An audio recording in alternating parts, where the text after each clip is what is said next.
والسابقون السابقون أولئك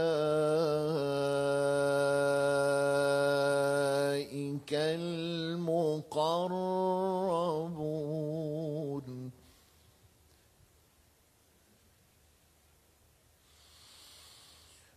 أولئك المقربون في جنات النعيم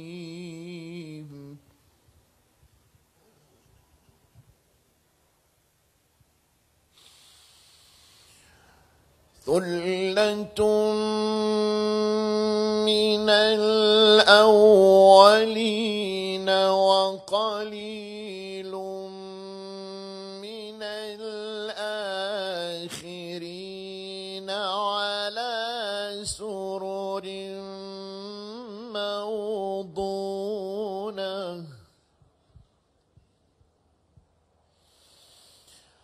على سرر موضونة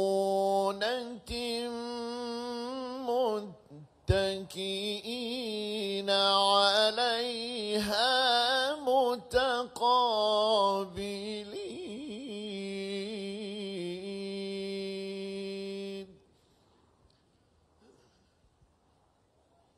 صدق الله العظيم. الفاتحة.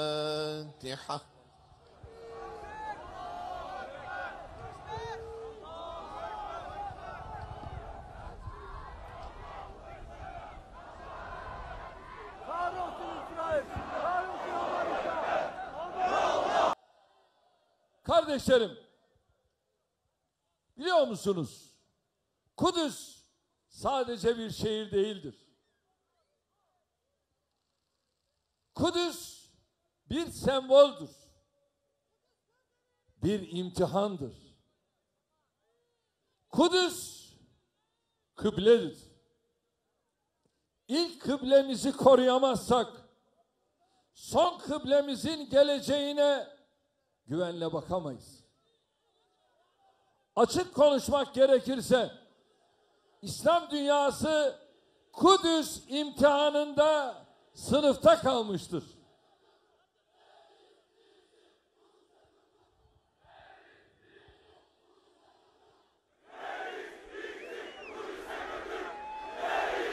İnşallah. Yakındır inşallah. Sadece İslam dünyası değil, tüm insanlık da Kudüs imtihanında sınıfta kalmıştır. Birleşmiş Milletler'in 1947 yılındaki kararına göre Kudüs özel statülü uluslararası bir şehir olacaktı. Bu karar Filistin'in hızla işgali ve bölgenin binlerce yıllık sakinlerinin zorla tasfiyesi sonucunu doğurmaktan başka bir işe yaramadı. 1967 yılında Kudüs'ün işgaline sessiz kalan Birleşmiş Milletler, İsrail'in gerçekleştirdiği haksız, hukuksuz, vicdansız, ahlaksız tüm eylemleri sadece seyrederek bu zulme zımnen ortak olmuştur. Bugün de Amerika'nın attığı adıma karşı etkili bir tavır koymayan Birleşmiş Milletler, zaten yıpranmış olan meşruiyet zeminine bir darbe daha vurmuştur. Hak hukuk tanımayan zalim, laftan, sözden, nasihatten zaten anlamaz. İçindeki korkuyu, zulüm çıtasını sürekli yükselterek bastıran, ahlakı olmayan zalimin anladığı tek dil güçtür, güç. Şayet tüm dünya, tüm Müslümanlar bir olup bu zulmün karşısına dikilirse, inanın bana, sırtını dayadığı lobilerin desteği tek başına İsrail'in pervasızlıklarını sürdürmesine yeterli olmaz. Müslümanlar aralarındaki çatışmalarda, çekişmelerde, ihtilaflarda birbirlerine ne kadar şiddetse, ne kadar tahammülsüzse, hatta ne kadar vicdansızsa hasımlarına karşı da o derece pısırık, cesaretsiz, korkak bir görüntü içindedir. Bilmiyorum, tespitim yanlış mı? O zaman gereğini yapalım. Öyle ki içimize sokulan proje, terör örgütlerini dahi engellemeyi başaramıyoruz. Kendi içimizdeki gafillerin üstesinden geldiğimiz gün, zalimin kalbine korkuyu saldığımız gün olacaktır. Kudüs inşallah tüm Müslümanların kurtuluşunun vesilesi olacaktır.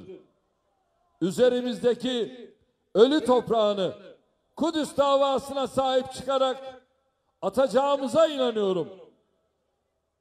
Peygamber Efendimizin aleyhissalatu vesselam miraca çıktığı bu kutsal şehri Hazreti Ömer radıyallahu anh'ın ve Selahaddin Eyyubi'nin mirasını sahipsiz bırakmayacağız. Bir kez daha Kudüs'ün işgalini, Mescid-i Aksa'nın mahremiyetinin ihlalini, Filistinlilerin haklarının gaspını asla kabul etmeyeceğimizi ilan ediyoruz. Amerika Büyükelçiliğini Kudüs'e taşıma kararıyla bölgede arabulucu değil, taraf olduğunu hiçbir tartışmaya yer bırakmayacak şekilde bir kez daha göstermiştir. Amerika sorun çözmeden yana değil, sorun üretmekten yana olduğunu ortaya koymuştur. Birleşmiş Milletler'in icraî organı olan Güvenlik Konseyi'ni tıkayan şu anda tek ülke Amerika'dır. Birleşmiş Milletler Genel Kurulu'nun kararları ise 1947 yılından beri İsrail tarafından tanınmamaktadır.